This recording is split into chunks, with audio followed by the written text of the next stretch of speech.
미국조차 손 못 댄다던 전투기를 한국이 고쳤다고요? F-35. 한 대 가격만 1,000억 원이 넘는 하늘의 괴물. 미국이 20년간 1조 달러를 쏟아부어 만든 최고 기밀. 적 레이더에 포착되지 않는 투명 인간 같은 전투기 말입니다. 미국은 동맹국에도 수리를 허락하지 않았습니다. 절대 금기였죠. 고장난 F-35 전투기는 최종 진단을 받았습니다. 14개월, 4대 50억 원. 불가능하면 폐기. 그런데 미국은 한국을 시험대에 올려놨죠. 그리고 6주 후 450억 든다던 수리가 80억 원에 끝났습니다. 그것도 완벽하게요. 50년 금기를 깬 나라, 세계 최초로 F-35를 되살린 나라, 바로 대한민국입니다. 어떻게 가능했을까요? 미국은 왜 한국을 파트너로 인정했을까요? 지금부터 그 진실을 밝힙니다. 여러분은 F-35가 뭔지 아십니까? 미국이 20년간 1조 달러를 쏟아부은 세계에서 가장 비밀스러운 전투기입니다. 그런데 2025년 5월 한국이 이걸 고쳤다는 뉴스가 터졌습니다. 저는 기자로서 확신했죠. 이건 뭔가 잘못됐다고요. 제 이름은 에릭 스톤입니다. 미 공군 정보장교로 10년을 복무했고 군사 전문 기자로 15년째 일하고 있습니다. 전투기 기밀, 방산 계약, 동맹국 기술 수준까지 제 손바닥만큼 꿰고 있다고 자부했죠. 하지만 그날 아침 제 모든 상식이 무너졌습니다. 2025년 5월 14일 아침이었습니다. 제 휴대폰이 미친 듯 울렸어요. CNN 속보 알림이었죠. 화면을 켰을 때 저는 눈을 의심했습니다. 한국, 세계 최초 F-35 복구 성공. 커피를 마시다 뱉을 빼었습니다. F-35요? 그 F-35를 한국이 고쳤다고요? 말도 안 됐습니다. 저는 즉시 다른 매체들을 확인했죠. 에이비에이션 위크도 같은 내용을 보도하고 있었습니다.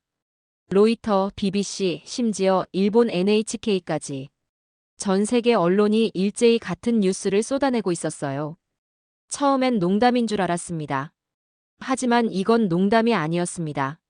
제 심장이 두근거리기 시작했어요. F-35는 그냥 전투기가 아닙니다. 미국의 자존심이었죠. 스텔스 기술의 결정체. 5년 넘게 지켜온 기밀의 총합. 그 어떤 나라도 함부로 손댈 수 없는 영역이었습니다. 미국조차 수리에 1년 이상 걸리는 기체였어요. 그런데 한국이요? 저는 손을 떨며 기사를 더 읽어내려갔습니다. 록히드 마틴의 공식 성명이 나왔더군요. 한국의 기술력에 경의를 표한다. 경이라고요? 록히드 마틴이요? 세계 최대 방산 기업이 자기들이 만든 전투기를 고친 한국에게 경의를 표한다고요? 제 머릿속이 하얗게 변했습니다. 이건 단순한 수리가 아니었어요. 뭔가 근본적인 게 바뀌고 있었습니다. 저는 미 국방부 홈페이지로 들어갔죠. 공동 성명이 올라와 있었습니다. 한미 F-35 공동 복구 프로젝트의 성공적 완료를 축하하며 이는 기술 파트너십의 새로운 시대를 여는 이정표가 될 것이다. 기술 파트너십의 새로운 시대. 저는 그 문장을 3번 읽었습니다. 파트너십이라고요. 미국이 한국을 기술 파트너로 인정한다는 겁니까? 지금까지 우리는 한국을 어떻게 봤습니까? 좋은 동맹국이죠. 믿을 만한 고객이기도 했고요. 하지만 기술 파트너는 아니었습니다. 그런데 지금 국방부가 공식적으로 파트너라는 단어를 썼어요. 저는 점점 더 혼란스러워졌습니다. 제 노트북을 열고 외신 반응을 추적하기 시작했죠. 일본 언론은 난리가 났더군요. 아사히 신문은 일면 톱으로 이 소식을 다뤘습니다. 한국 F-35 복구 성공으로 기술 독립 선언. 요미우리는 더 직설적이었어요. 일본을 넘어선 한국 방산 기술. 일본이 충격을 받은 건 이해가 됐습니다. 그들은 늘 아시아의 기술 선진국이라 자부해왔으니까요. 하지만 유럽 반응이 더 흥미로웠죠. 폴란드 국방부 대변인이 성명을 냈습니다. 한국의 기술 자립도를 주목하고 있으며 향후 협력 방안을 검토 중이다. 노르웨이도 비슷한 입장을 밝혔어요. 루마니아는 아예 국방장관이 직접 나섰습니다. 한국과의 기술 협력을 확대할 것이다. 저는 뭔가 큰 흐름을 감지했습니다. 우크라이나 전쟁 이후 유럽은 고민에 빠졌었죠. 방산 조달 비용이 37%나 폭등했습니다. 미국과 유럽 방산 업체들의 납기는 계속 밀렸고요. 그들은 새로운 파트너를 찾고 있었어요. 빠르고 정확하고 신뢰할 수 있는 파트너. 그리고 지금 한국이 그 자리에 서 있었습니다. 저는 의자에서 일어났습니다. 가만히 앉아서 기사만 읽을 수 없었어요. 직접 확인해야 했습니다. 진실을 확인하지 않으면 기자로서 존재 이유가 없었습니다. 저는 편집장에게 전화를 걸었죠. 한국으로 가야겠습니다. 편집장이 물었습니다. 뭐 때문에요? F-35복구 건입니다. 직접 취재하겠습니다. 그거 이미 다른 기자들이 다 썼잖아요. 아닙니다. 아직 아무도 진짜 이야기를 쓰지 않았어요. 편집장이 잠시 침묵했습니다. 그러더니 말했죠. 좋아요. 가세요. 하지만 확실한 걸 가져오세요. 물론입니다. 저는 전화를 끊고 창밖을 바라봤습니다. 워싱턴의 하늘은 맑았어요. 하지만 제 마음속엔 폭풍이 몰아치고 있었습니다. 제가 본 세계 질서가 흔들리고 있었습니다. 25년간 기자로 살면서 수많은 뉴스를 봤지만 이건 달랐어요. 단순한 기술 뉴스가 아니었습니다. 미국의 상징이던 전투기를 한국이 되살렸습니다. 그것도 세계 최초로요. 저는 본능적으로 느꼈죠. 이건 시작에 불과하다고요. 뭔가 더 큰 이야기가 숨어 있다고요. 그리고 저는 그 이야기를 파헤치기로 결심했습니다. 저는 한국행 비행기에 오르기 전 모든 자료를 다시 뒤졌습니다. 언제부터 시작된 일일까요? 어떻게 한국이 F-35를 고칠 수 있었을까요? 답은 과거에 있을 거라 생각했습니다. 그리고 찾아냈죠. 2022년 1월의 한 영상을요. 유튜브에 올라온 짧은 클립이었습니다. 충청북도 청주기지. 한국 공군의 주력 기지죠. 영상 속에서 F-35어 한 대가 활주로에 내려앉고 있었습니다. 그런데 뭔가 이상했어요. 착륙 속도가 너무 빨랐습니다. 기체가 휘청거렸죠. 바퀴가 활주로에 닿는 순간 불꽃이 튀었습니다. 타이어가 찢어지는 소리가 들렸어요. 그리고 기체는 가까스로 멈춰섰습니다. 저는 그 영상을 본 순간 심장이 멎는 줄 알았습니다. 조종사는 살아 있었습니다. 기적이었죠. 하지만 전투기는 완전히 망가져 있었어요. 뉴스 기사들을 찾아봤습니다. 사고 원인은 조류 충돌이었습니다. 새 한 마리가 엔진으로 빨려 들어갔고 엔진이 완전히 멈춰버렸죠. F-35의 단일 엔진 구조상, 이건 치명적이었습니다. 조종사는 엔진 없이 활주로까지 비행했어요. 글라이더처럼요.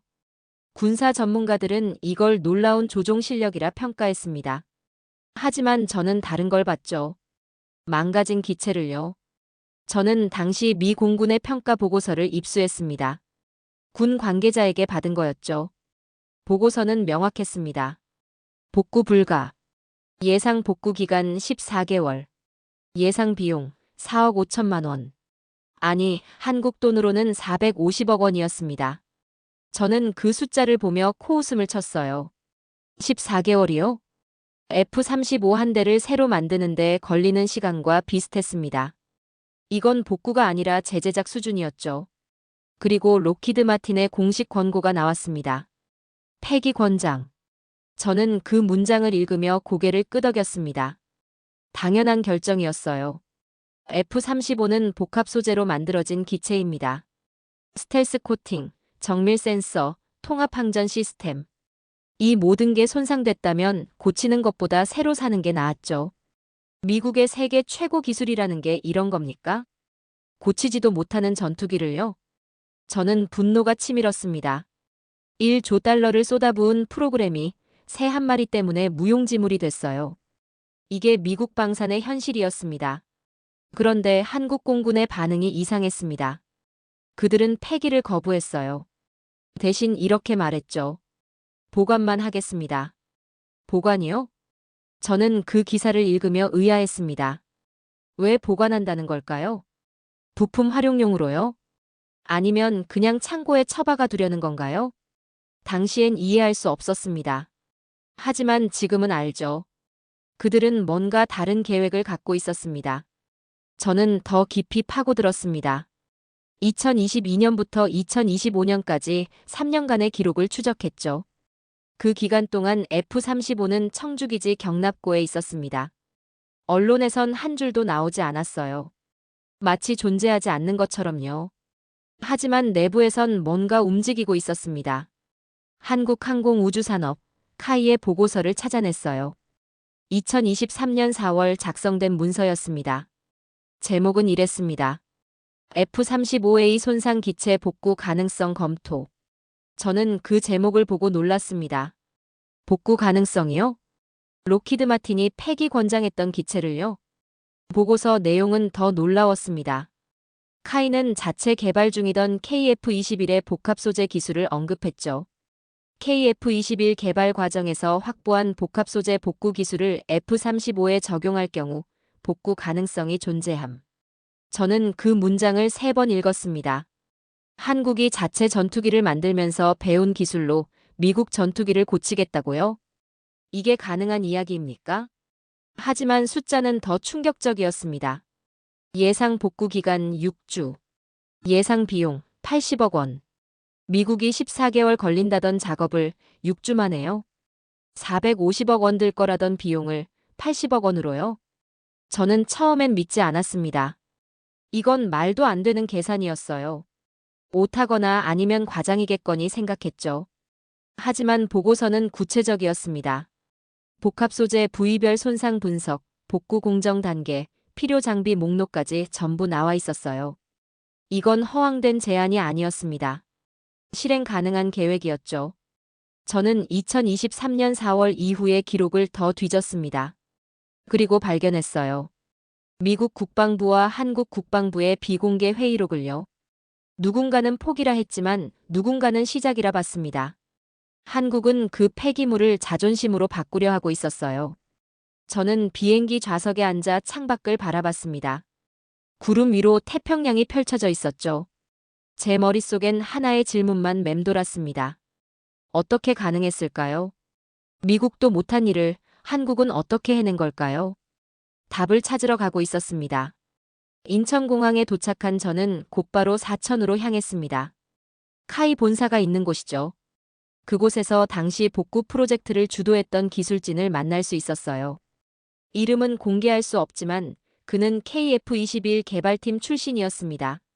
처음 제안했을 때 반응이 어땠습니까? 제 질문에 그가 씁쓸하게 웃었습니다. 미국 쪽에선 웃더군요. 노골적으로요. 저는 고개를 끄덕였습니다. 당연한 반응이었죠.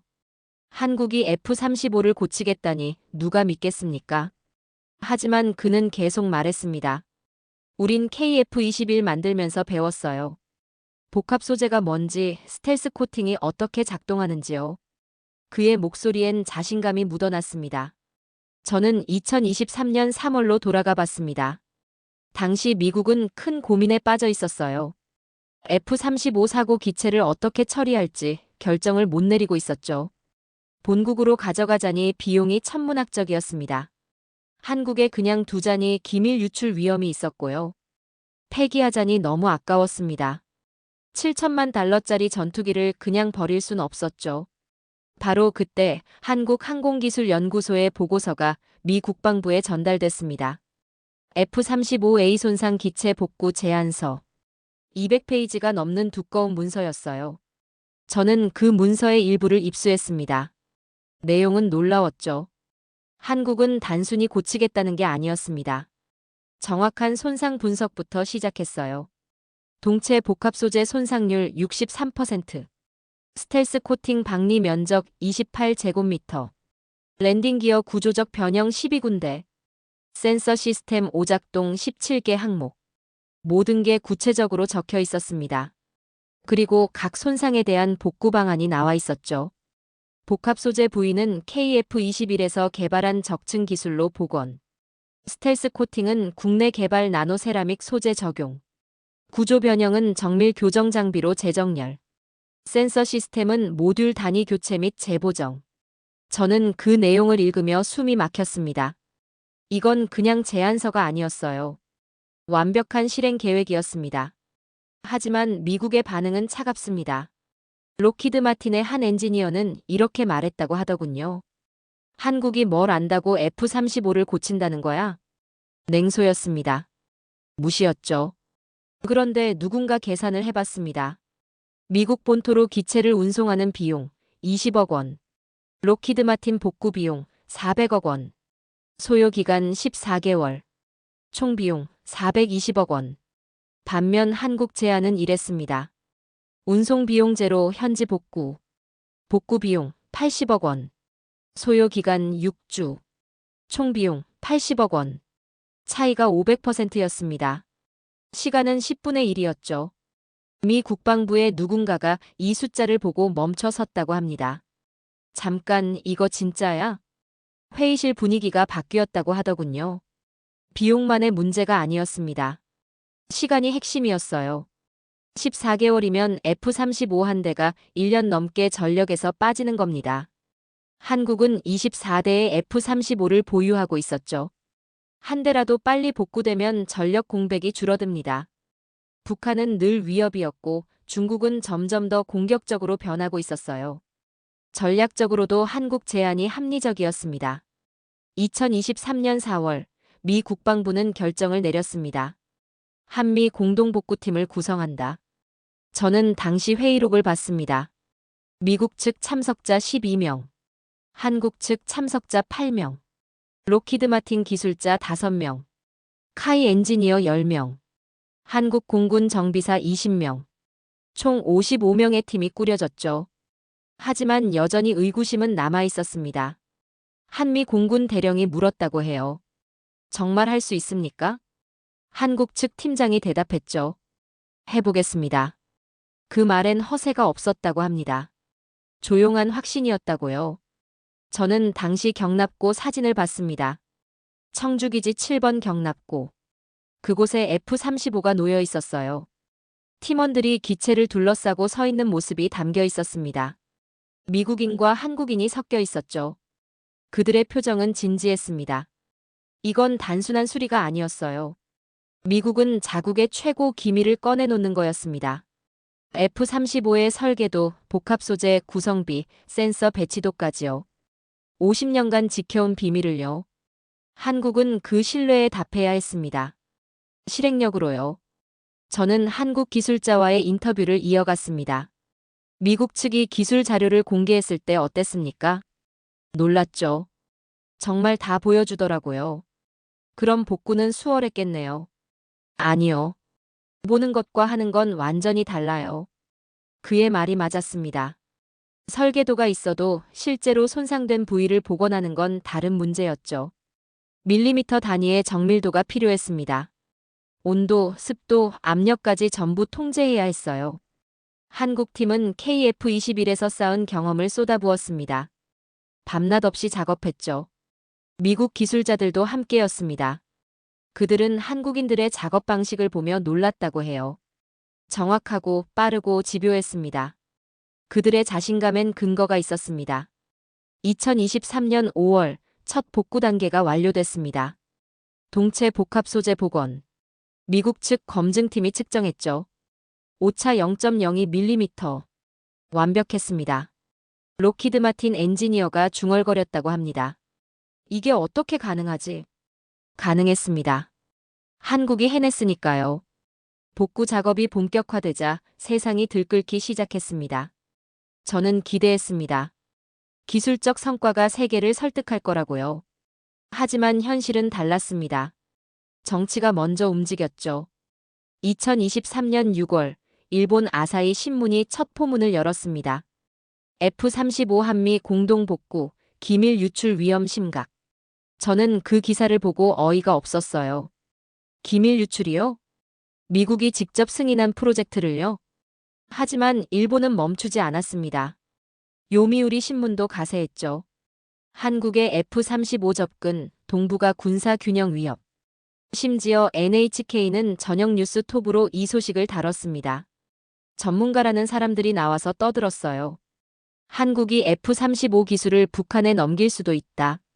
중국이 한국을 통해 정보를 빼낼 가능성이 있다.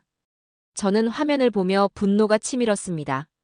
이건 뉴스가 아니었어요. 선동이었죠. 하지만 그들의 불안은 이해가 됐습니다. 웃음 뒤엔 두려움이 있었습니다. 일본은 F-35를 미국에서 가장 많이 수입한 나라였어요. 일본 항공자위대는 F-35를 100여 대 넘게 도입할 계획이었습니다. 하지만 단 한 번도 수리해 본 적이 없었죠. 미국이 허락하지 않았으니까요. 그런데 한국은 지금 F-35를 직접 고치고 있었습니다. 미국의 승인을 받아서요. 이건 일본에겐 충격이었습니다. 아시아의 기술 선진국이라던 자부심이 무너지는 순간이었죠. 그래서 그들은 공격했습니다. 말로요. 저는 도쿄의 한방산 전문가와 통화했습니다. 그는 솔직했어요. 우린 위협을 느낍니다. 한국이 너무 빨리 성장하고 있어요. 기술적으로 문제가 있습니까? 아니요. 그게 더 문제죠. 그들은 실제로 해내고 있으니까요. 대화를 마치고 전화를 끊었습니다. 저는 씁쓸했어요. 질투였습니다. 순수한 기술 경쟁이 정치 공격으로 변질되고 있었죠. 그리고 더 큰 목소리가 나타났습니다. 트럼프였습니다. 2023년 7월, 그가 방송 인터뷰에 나왔어요. 한국은 우리에게 돈을 더 내야 합니다. 100배는 더요. 저는 화면 속 글을 보며 한숨을 쉬었습니다. 또 시작이군요. 트럼프는 계속 말했습니다. 우리가 F-35 기술을 나눠주는데 그들은 우리에게 뭘 줍니까? 방위비 분담금도 제대로 안 내면서요. 숫자였습니다. 그에게 동맹은 계산이었죠. 주고받는 거래. 손익의 문제. 미국 언론도 들끓었습니다. 파크스 누즈는 트럼프 편을 들었고 CNN은 반박했습니다. 워싱턴 포스트는 사설을 실었어요. F-35 복구는 기술 협력이지 시혜가 아니다. 하지만 목소리는 계속 커졌습니다. SNS는 난장판이 됐죠. 어떤 이들은 한국을 옹호했고 어떤 이들은 공격했습니다. 정치인들은 표를 계산했고 언론은 클릭수를 세었습니다. 그들은 계산만 했지만 한국은 행동했습니다. 저는 다시 한국으로 날아갔습니다. 청주기지 7번 경납고. 그곳은 달랐어요. 밖의 소음과는 완전히 다른 세계였습니다. 경납고 안은 고요했습니다. F-35 주변엔 10여 명의 기술자가 있었죠. 한국인, 미국인 가리지 않고 묵묵히 일하고 있었습니다. 누군가는 동체 아래에서 용접을 하고 있었고 누군가는 센서를 점검하고 있었어요. 대화는 최소한이었습니다. 필요한 말만 주고받았죠. 이 부분 온도 확인. 섭씨 65도 유지 중. 좋아, 계속. 저는 한 구석에 서서 지켜봤습니다. 그들의 손은 정확했습니다. 망설임이 없었어요. 한 한국인 기술자가 복합 소재를 다루는 모습을 봤습니다. 그는 마이크로미터 단위로 두께를 재고 있었죠. 옆에 선 미국인 엔지니어가 고개를 끄덕였습니다. 말은 없었지만 신뢰가 보였어요. 저는 한미 공군 대위에게 물었습니다. 밖에서 떠드는 거 들었습니까? 예, 들었습니다. 기분이 어떻습니까? 솔직히요? 상관없어요. 그는 경납고를 둘러보며 말했습니다. 여기선 정치가 없어요. 오직 기술만 있죠. 저는 그 말에 고개를 끄덕였습니다. 그들의 정치는 시끄러웠지만 한국의 경납고는 고요했습니다. 그날 저녁 저는 한국 기술자 한 명과 따로 이야기를 나눴습니다. 30대 중반의 엔지니어였어요. 일본 언론 보셨습니까?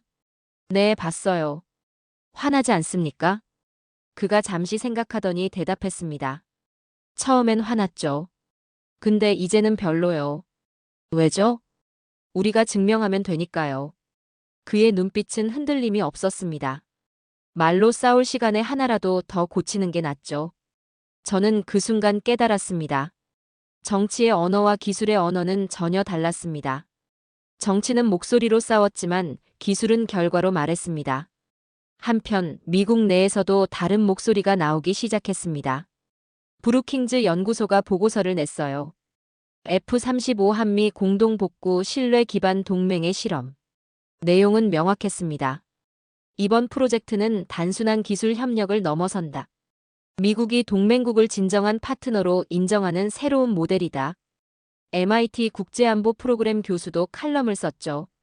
한국의 기술 자립은 위협이 아니라 동맹 강화의 기회다. 하지만 이런 목소리는 묻혔습니다. 트럼프의 목소리가 더 컸으니까요. 선정적인 일본 언론이 더 많이 퍼졌으니까요. 저는 양쪽을 다 봤습니다. 시끄러운 바깥과 고요한 경납고, 공격하는 정치인들과 묵묵한 기술자들. 그리고 선택했습니다. 저는 경납고를 취재하기로요. 누가 뭐라 해도 그들은 끝까지 나아갔습니다. 2023년 8월 복구 작업은 절반을 넘어섰습니다. 동체 복원 완료. 스텔스 코팅 재시공 완료. 랜딩 기어 교정 완료. 센서 시스템 재보정 진행 중.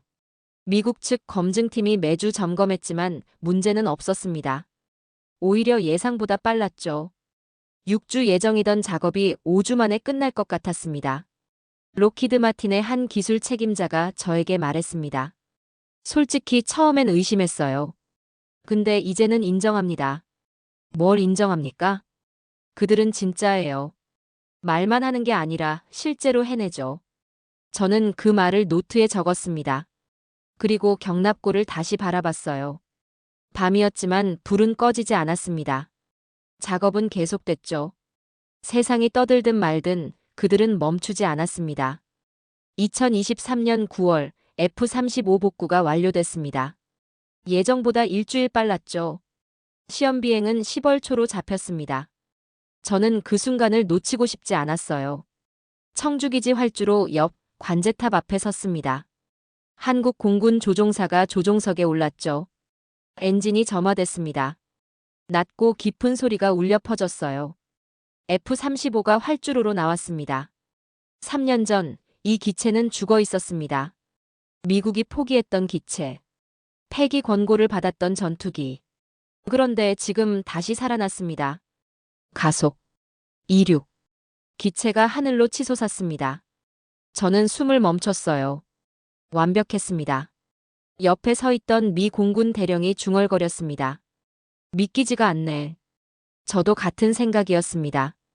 시험 비행은 30분간 진행됐습니다. 기동, 선회, 급상승, 급강하. 모든 테스트를 통과했죠. 착륙도 완벽했습니다. 조종사가 조종석에서 내렸을 때 경납고 앞엔 환호가 터졌습니다. 한국 기술자들이 서로 껴안았어요. 미국 엔지니어들도 박수를 쳤습니다. 저는 그 순간을 카메라에 담았습니다.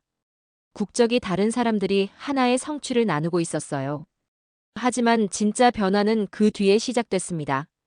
2024년 1월, 저는 워싱턴에 있었습니다. 펜타곤 내부 소식통에게서 한 통의 문서를 받았죠. 극비 등급이었습니다. 제목은 이랬어요. 한국 방산 기술력 재평가 및 협력 확대 방안. 저는 그 문서를 읽으며 놀랐습니다.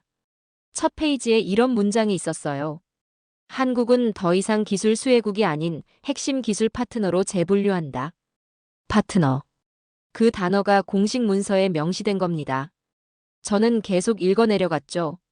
F-35 공동 복구 성공은 한국의 기술 자립도를 입증했다. 향후 미 국방부는 한국과의 기술 협력을 전략적 자산으로 활용할 것을 권고한다. 전략적 자산. 이건 단순한 찬사가 아니었습니다. 정책 변화였죠. 문서는 구체적인 제안도 담고 있었습니다. 한국 내 F-35 정비 거점 구축. 미 해군 함정의 한국 조선소 정비 확대. 차세대 무기체계 공동 개발 검토. 저는 그 내용을 보며 전율했습니다. 미국이 한국을 보는 시각이 완전히 바뀐 겁니다. 그들은 더 이상 우리의 아시아 기지라 부르지 않았습니다. 이제는 파트너였습니다. 2024년 3월 미 의회 청문회가 열렸습니다. 국방위원회였죠. 주제는 인도태평양 전략이었습니다. 한 상원 의원이 질문했어요. F-35를 한국에 영구 배치하는 방안을 검토 중입니까? 국방부 차관이 대답했습니다. 현재 검토 중입니다. 한국의 정비 능력이 입증됐기 때문입니다. 영구 배치. 저는 그 단어에 주목했습니다. 지금까지 F-35는 순환 배치였어요. 한국에 일시적으로 주둔했다가 미국으로 돌아가는 방식. 하지만 영구 배치는 다릅니다. 한국을 완전한 작전 기지로 인정하는 거였죠. 또 다른 의원이 물었습니다. 한국 조선소를 활용하는 방안은 어떻습니까? 이미 진행 중입니다. 저는 귀를 쫑긋 세웠어요. 차관이 계속 말했습니다. 미 해군 수송함 2척을 한국 조선소에서 정비했고 결과는 매우 만족스러웠습니다. 향후 확대할 계획입니다. 저는 즉시 취재에 나섰습니다. 현대중공업 울산 조선소. 그곳엔 미 해군 함정 한 척이 도크에 들어와 있었어요. 한 명은 USNS 앨런 shepherd 물류 지원함이었습니다. 저는 조선소 관계자를 만났습니다. 언제부터 미 해군 함정을 정비했습니까? 작년부터요. 시범 계약이었죠. 반응은 어땠습니까? 그가 자신있게 대답했습니다. 만족했다고 들었어요. 속도와 품질 모두요. 저는 도크를 내려다봤습니다. 수백 명의 작업자가 함정을 정비하고 있었죠. 용접, 도장, 배관 교체. 모든 작업이 동시에 진행되고 있었습니다. 조선소 관계자가 말했습니다. 미국 본토에선 3달 걸리는 작업이에요. 우린 6주 만에 끝냅니다. 어떻게 가능합니까? 인력과 시스템이죠. 우린 24시간 작업 가능하고 모든 공정이 최적화돼 있어요. 속도. 그게 한국의 무기였습니다. 2025년 8월 결정적인 뉴스가 나왔습니다. 현대중공업이 미 해군과 대규모 정비 계약을 체결했다는 거였죠. 계약 규모는 밝혀지지 않았지만 업계 추정으론 수천억 원대였습니다. 저는 국방부 브리핑에 참석했어요. 미 해군 태평양 함대 사령관이 화상으로 연결됐습니다. 한국 조선소와의 협력은 우리 작전 능력을 크게 향상시킬 것입니다. 기자들이 질문을 쏟아냈죠. 미국 조선소는 어떻게 됩니까? 미국 조선소도 계속 운영됩니다. 하지만 태평양 지역 작전을 위해선 현지 정비가 효율적입니다. 왜 한국입니까? 사령관이 잠시 멈췄다가 대답했습니다. 빠르고 정확하고 신뢰할 수 있으니까요. 저는 그 답변을 받아 적었습니다. 단순하지만 강력한 이유였죠. 한편 유럽도 움직이기 시작했습니다. 폴란드 국방장관이 서울을 방문했어요. 방산 협력 확대가 목적이었습니다. 저는 기자회견장에 있었죠. 장관이 말했습니다. 우크라이나 전쟁 이후 우리는 배웠습니다. 속도가 생존을 결정한다는 것을요. 한국에서 무엇을 배우고 싶습니까? 빠른 생산, 빠른 정비, 빠른 배치. 한국은 이 모든 걸 갖추고 있습니다. 노르웨이도 대표단을 보냈습니다. 루마니아는 카이와 기술 협력 양해각서를 맺었죠. 유럽 방산 시장이 한국으로 눈을 돌리고 있었습니다. 이유는 명확했어요. 우크라이나 전쟁 이후 유럽 방산 조달 비용은 37% 폭등했습니다. 납기는 계속 늦어졌고요. 독일의 주력 전차는 1년 반을 기다려야 받을 수 있었습니다. 프랑스 자주포는 2년이 걸렸죠. 반면 한국은 달랐습니다. K9 자주포는 6개월 만에 인도 가능했어요. K2 전차는 8개월. 천국 미사일은 10개월. 속도는 새로운 무기였습니다. 저는 브뤼셀의 한방산 전문가와 통화했습니다. 유럽이 한국을 보는 시각이 바뀌었습니까? 완전히 바뀌었죠. 이젠 학생이 아니라 선생으로 봅니다. 무엇을 배우려 합니까? 생산 속도, 공급망 관리, 정비 시스템. 한국은 전쟁을 대비하는 방식이 다릅니다. 저는 고개를 끄덕였습니다. 한국은 항상 전쟁을 의식하며 살아왔죠. 북한과의 긴장, 중국의 위협. 그 속에서 생존하려면 빨라야 했습니다. 그 절실함이 기술이 됐습니다. 시스템이 됐고요. 그리고 이제 세계가 그걸 배우려 하고 있었습니다. 저는 깨달았습니다. 기술의 독립은 외교의 독립이었습니다. 한국이 F-35를 고칠 수 있게 되자 미국이 파트너로 인정했습니다. 한국이 빠른 생산을 보여주자 유럽이 협력을 요청했습니다. 힘은 무기에서만 나오지 않았어요. 기술에서 나왔습니다. 속도에서 나왔죠. 신뢰에서 나왔습니다. 저는 노트를 덮었습니다. 이야기가 점점 커지고 있었어요. 2025년 5월 14일. 정확히 3년이 지난 날이었습니다. 에이비에이션 위크의 특집 기사를 냈어요. 제목은 간단했습니다. 한국, 50년 금기를 깨다. 50년. F-35의 전신인 F-22가 처음 개발된 게 1990년대였습니다. 그때부터 미국은 스텔스 전투기 기술을 철저히 통제했죠. 동맹국에게도 판매는 했지만 수리는 허락하지 않았습니다. 절대 금기였어요. 그런데 한국이 그 벽을 뚫었습니다. 세계 최초로요. 저는 그 기사를 읽으며 손이 떨렸습니다. 50년간 지켜진 규칙이 무너진 겁니다. 단 한 나라, 한국에 의해서요. 저는 록히드 마틴 본사가 있는 텍사스로 날아갔습니다. 포트워스. F-35가 생산되는 곳이죠. 거기서 한 고위 엔지니어를 만났습니다. 그는 F-35 프로그램 초기부터 참여한 사람이었어요. 한국의 복구를 어떻게 평가합니까? 그가 잠시 침묵했습니다. 창밖으로 조립 라인이 보였죠. 수십 대의 F-35가 생산되고 있었습니다. 솔직히 말하겠습니다. 그가 저를 바라봤어요. 처음엔 불가능하다고 봤어요. 우리조차 14개월 걸린다고 했으니까요. 그런데요. 그들은 5주 만에 해냈습니다.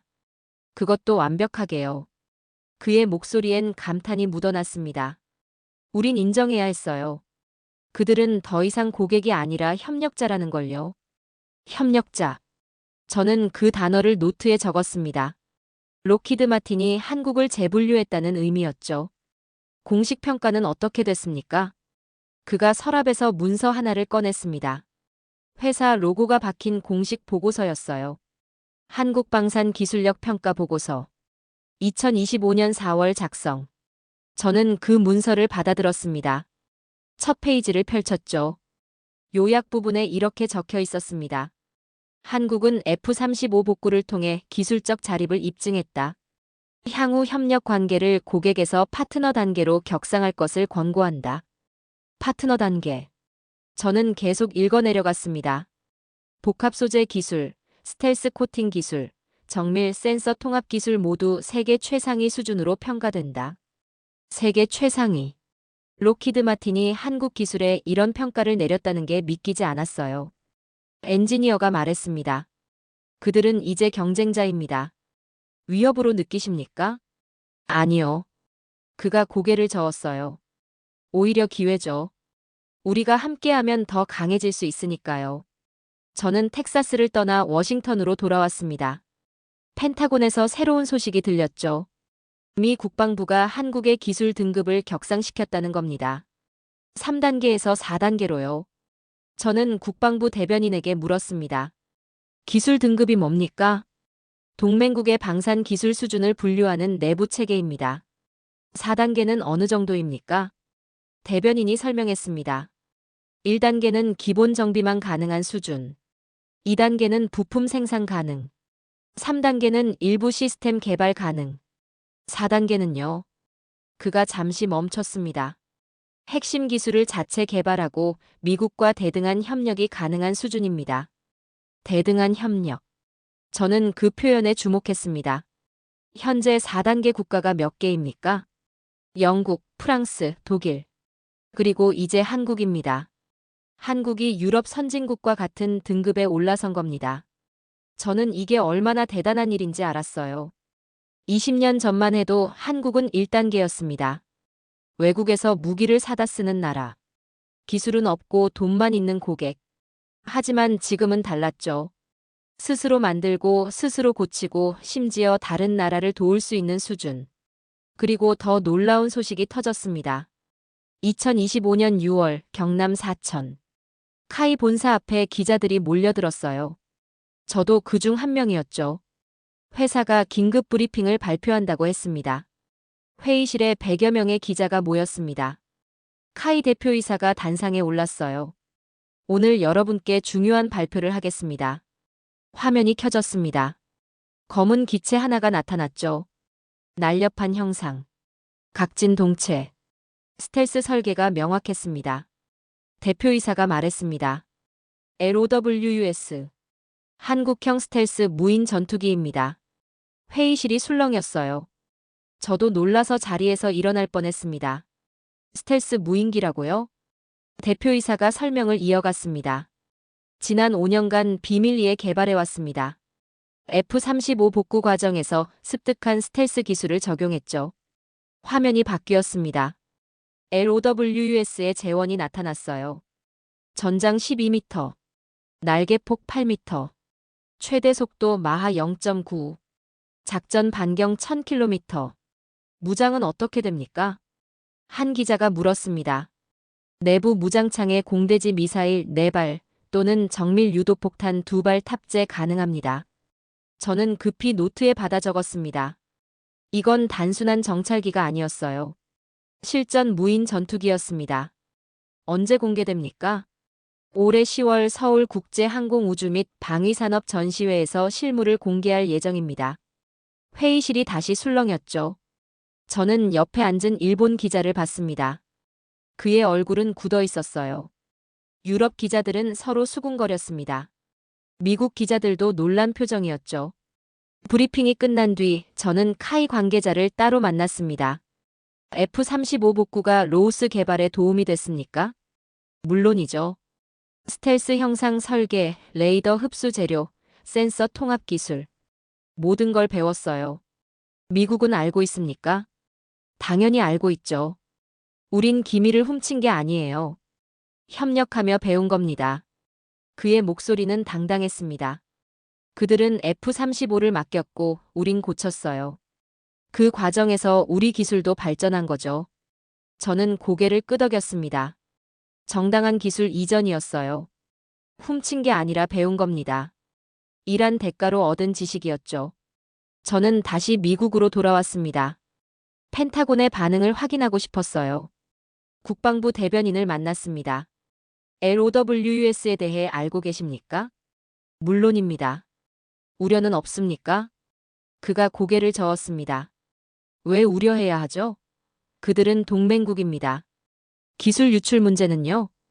유출이 아니라 협력의 결과입니다. F-35 프로젝트는 애초에 기술 공유를 전제로 했어요. 저는 놀랐습니다. 예상과 달리 미국은 긍정적이었어요. 대변인이 계속 말했습니다. 한국이 강해지는 건 우리에게도 이익입니다.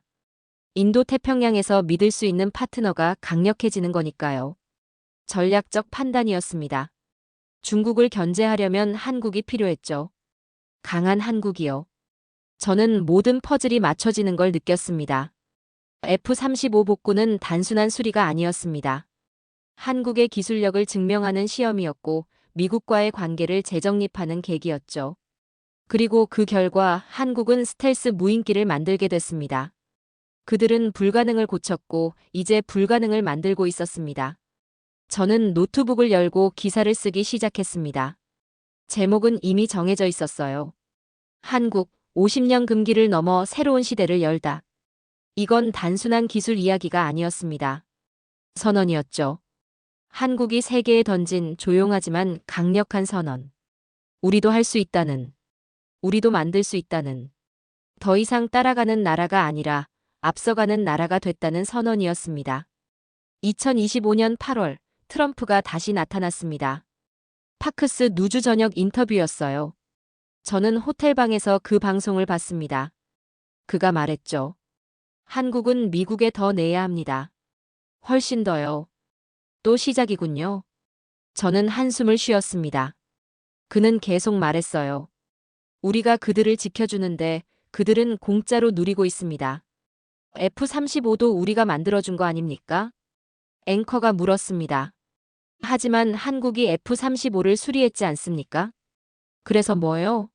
우리 기술 아닙니까? 저는 화면을 끄고 싶었습니다. 하지만 계속 봤죠. 이게 미국 정치의 현실이었으니까요. 트럼프는 멈추지 않았습니다. 한국은 우리 군대 주둔 비용으로 100억 달러는 내야 합니다.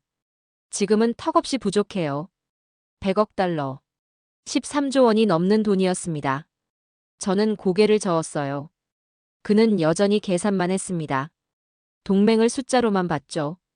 하지만 저는 알고 있었습니다. 진짜 숫자는 따로 있다는 걸요. 다음 날 아침 제 이메일함이 터질 듯 울렸습니다. 익명의 제보자로부터 온 메일이었어요. 제목은 간단했습니다. 당신이 알아야 할 진실. 첨부 파일이 하나 있었죠. PDF 문서였습니다. 저는 파일을 열었습니다. 미 해군 내부 보고서였어요. 작성 날짜는 2025년 7월. 제목을 보는 순간 저는 숨이 멎었습니다. 태평양 함대 함정 정비 현황 및 의존도 분석. 저는 급히 내용을 읽기 시작했습니다. 첫 페이지에 요약이 나와 있었어요. 2025년 상반기 기준 태평양 함대 함정 정비의 47%가 한국 조선소에 의존하고 있다. 47%. 거의 절반이었습니다. 저는 계속 읽어내려갔죠. 세부 내역이 나와 있었습니다. 구축함 정비 11척 중 5척이 한국. 수송함 정비 8척 중 4척이 한국. 보급함 정비 6척 중 3척이 한국. 숫자는 명확했습니다. 미국은 이미 한국에 의존하고 있었어요. 더 놀라운 건 그 이유였습니다. 보고서는 이렇게 적고 있었죠. 미국 본토 조선소 대비 한국 조선소의 장점 1. 정비기간 평균 30% 단축 2. 비용 평균 20% 절감 3. 품질 동등 이상 유지 빠르고 싸고 좋았습니다. 이게 한국 조선소의 경쟁력이었죠. 보고서는 경고로 끝났습니다. 한국 조선소 없이는 태평양 작전 유지가 어려울 것으로 판단됨. 저는 화면을 멍하니 바라봤습니다. 트럼프는 한국에 돈 더 내라고 했습니다. 하지만 실제로는 미국이 한국에 의존하고 있었어요. 진짜 칼날은 한국이 쥐고 있었습니다. 보이지 않는 칼날이었죠. 저는 즉시 취재에 나섰습니다. 펜타곤 소식통을 만났어요. 이 보고서 진짜입니까? 그가 고개를 끄덕였습니다. 진짜입니다. 우리도 알고 있어요. 왜 공개하지 않습니까? 정치적으로 민감하니까요. 트럼프 같은 사람들이 난리칠 겁니다. 하지만 사실이지 않습니까? 맞아요. 우린 인정해야 합니다. 한국 없이는 태평양 작전이 불가능하다는 걸요. 그의 목소리는 무겁습니다. 저는 물었습니다. 언제부터 이렇게 됐습니까? 서서히요. 2020년쯤부터 늘어났죠. 우크라이나 전쟁 이후엔 급증했고요. 왜죠? 미국 조선소는 느려요. 인력도 부족하고 시설도 노후화됐죠. 반면 한국은 달랐어요. 그가 설명했습니다. 현대중공업 울산 조선소 한 곳이 미국 서부 해안 조선소 3곳보다 빠릅니다. 숫자로 증명되는 현실이었습니다. 힘은 목소리가 아니라 기술에서 나왔습니다. 저는 한국으로 다시 날아갔습니다. 울산 조선소. 거기엔 미 해군 함정 2척이 도크에 들어와 있었어요. 구축함과 보급함이었습니다. 저는 작업 현장을 둘러봤죠. 수백 명의 노동자가 함정을 정비하고 있었습니다. 밤낮 없이 작업이 진행됐어요. 24시간 3교대 시스템.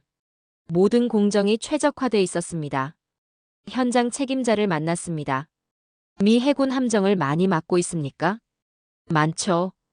올해만 10여 척 넘게 정비했어요. 미국 반응은 어떻습니까? 만족한다고 들었습니다. 속도와 품질 모두요.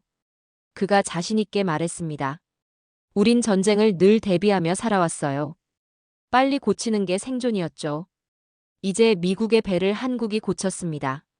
절실함이 기술이 됐고 기술이 힘이 됐습니다. 저는 유럽의 반응도 추적했습니다. 폴란드 국방부가 성명을 냈어요.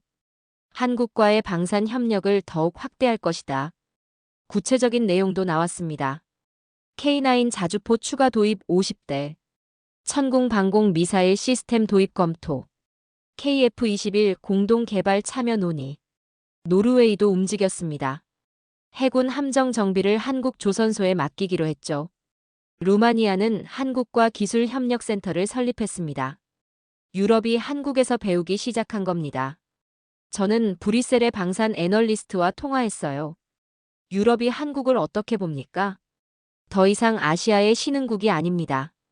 선생이죠. 무엇을 배우려 합니까? 속도입니다. 한국은 빨라요. 생산도, 정비도, 배치도요. 속도는 새로운 무기였습니다.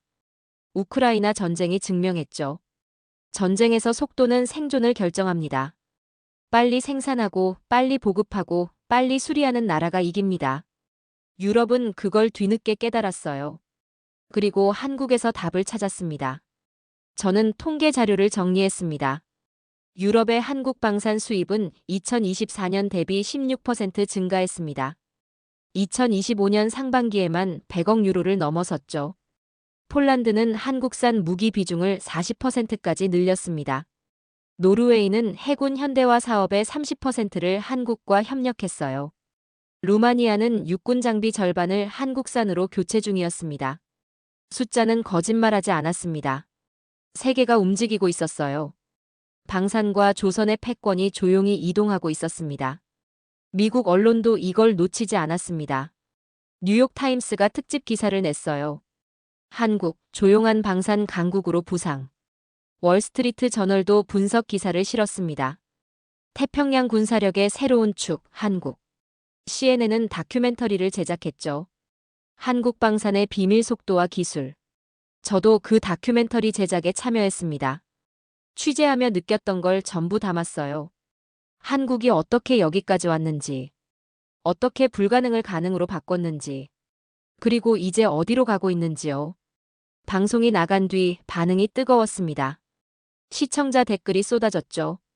한국이 이 정도인 줄 몰랐다. 미국이 한국에 의존하고 있다니 놀랍다. 속도가 무기라는 말이 인상적이다. 저는 그 댓글들을 읽으며 생각했습니다. 세계는 이제 알고 있습니다. 한국이 더 이상 약한 나라가 아니라는 걸요. 스스로 지키고 스스로 만들고 심지어 다른 나라를 돕는 나라가 됐다는 걸요. 트럼프는 여전히 떠들었습니다. 한국은 더 내라. 하지만 진실은 달랐습니다. 미국이 한국을 필요로 했습니다. 유럽이 한국을 찾았습니다. 전 세계가 한국의 속도를 배우려 했죠. 보이지 않는 칼날. 그건 이미 한국의 손에 쥐어져 있었습니다. 조용하지만 강력한 힘. 과시하지 않지만 부정할 수 없는 실력. 그게 한국이 가진 진짜 무기였습니다. 저는 감정을 지우기로 했습니다. 3년간의 취재. 수많은 인터뷰. 쌓인 자료들. 이제 냉정하게 봐야 할 때였습니다. 숫자로요. 감정은 거짓말할 수 있지만 숫자는 거짓말하지 않습니다. 저는 워싱턴 사무실에 앉아 데이터를 펼쳤습니다. 스톡홀름 국제평화연구소의 보고서. 세계 방산 수출 순이었죠. 2015년 자료를 먼저 봤습니다. 한국은 10위권 밖이었어요. 2023년 9위로 올라왔습니다. 그리고 2025년 전망치 4위권. 저는 그 숫자를 3번 확인했습니다. 10년 만에 10위권 밖에서 4위로요? 믿기지 않았어요. 하지만 세부 항목을 보니 이해가 됐습니다. K9 자주포 수출 실적. 세계 점유율 1위. 2024년 기준 42개국에 수출됐습니다. 폴란드만 200여 대를 주문했죠. 터키는 자체 생산 라이선스까지 구매했습니다. 인도는 100대 넘게 도입을 결정했어요. K2 전차도 마찬가지였습니다. 폴란드가 1000대 계약을 체결했죠. 1000대. 단일 수출 계약으로는 역대 최대 규모였습니다. KF-21은 아직 양산 전인데도 10개국과 수출 협상 중이었어요.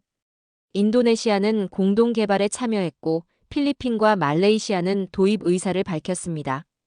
심지어 사우디아라비아도 관심을 보이고 있었죠. 저는 계속 자료를 넘겼습니다. 조선 능력. 전 세계 조선 수주량의 40%가 한국이었습니다. 중국이 35%, 일본이 15%, 한국이 압도적 1위였죠. 특히 군함 건조에선 독보적이었습니다. 세계에서 가장 빠르게 구축함을 만드는 나라. 18개월이면 진수시킬 수 있었어요. 유럽은 36개월 걸렸습니다. 미국도 48개월이었죠. 속도가 경쟁력이었습니다. 해군 정비 점유율도 놀라웠어요. 태평양 지역 미 해군 함정 정비의 47%. 거의 절반이 한국 조선소에서 이루어지고 있었습니다.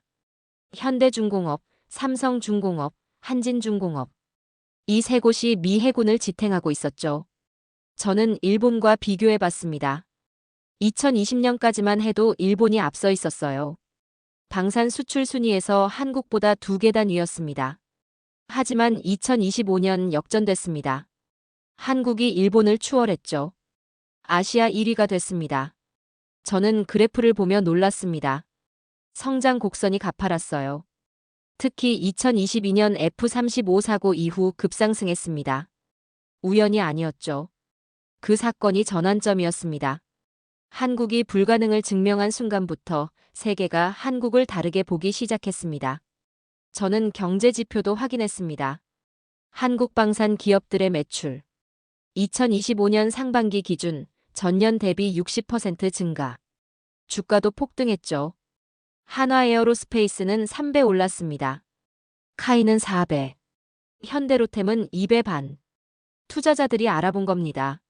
한국 방산의 가능성을요. 저는 노트북을 닫고 창밖을 바라봤습니다. 워싱턴의 하늘은 흐렸어요. 하지만 제 마음은 맑았습니다. 숫자가 모든 걸 말해주고 있었으니까요. 저는 다시 한국으로 날아갔습니다. 마지막 확인이 필요했어요. 서울 여의도 방위사업청 건물 앞에 섰습니다. 약속된 인터뷰가 있었죠. 한 고위 관계자를 만났습니다. 10년 전과 지금 가장 큰 변화가 뭡니까? 그가 잠시 생각하더니 대답했습니다. 자신감이요. 자신감요? 예. 우린 이제 할 수 있다는 걸 압니다. 그의 목소리는 담담했습니다.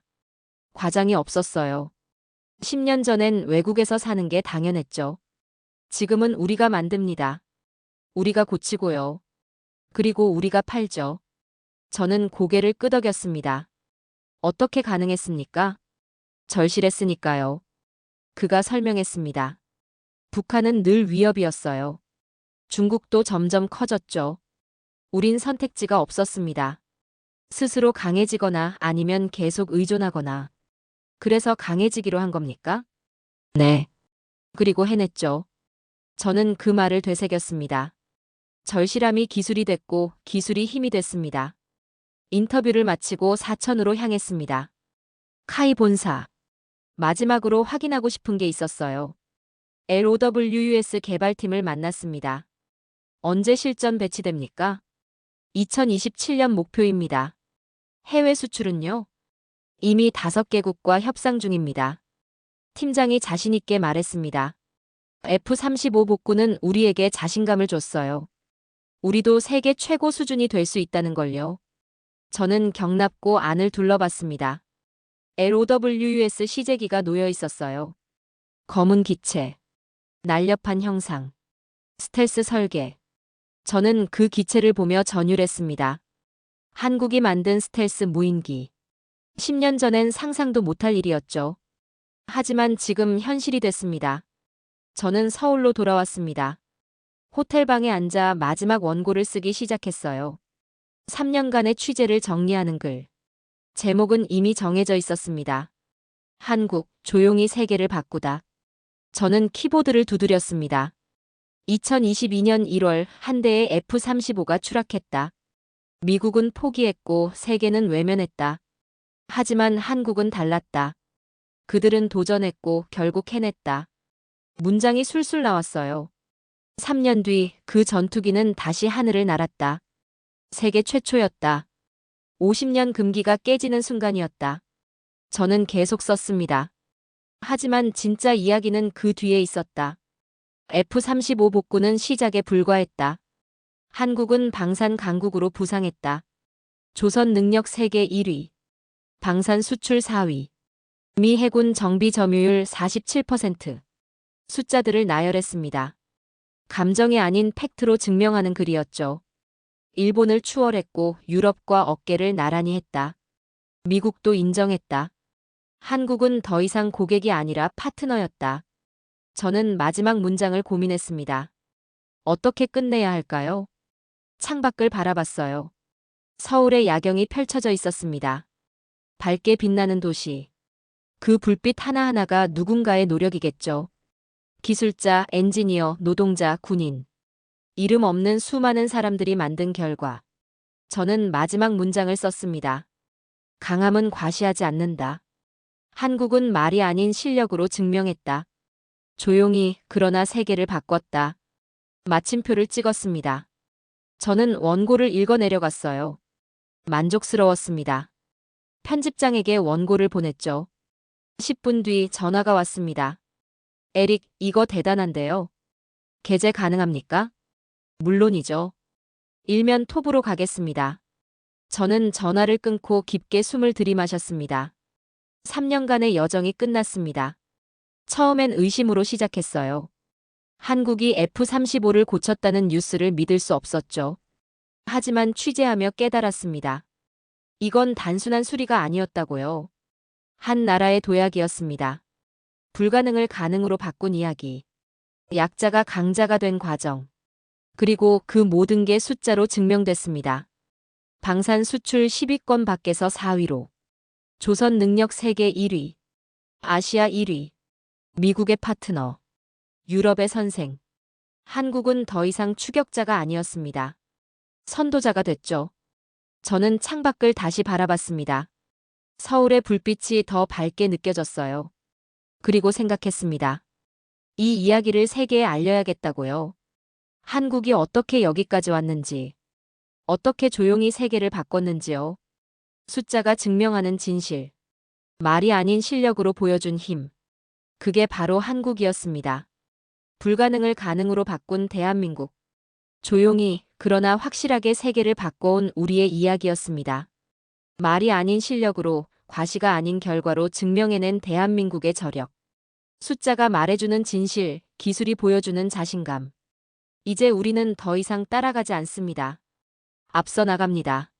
미국의 상징을 되살린 그 손으로 이제 새로운 미래를 만들어갑니다. 대한민국의 기술 독립과 자존심을 지켜낸 오늘의 이야기를 함께 해주셔서 감사합니다.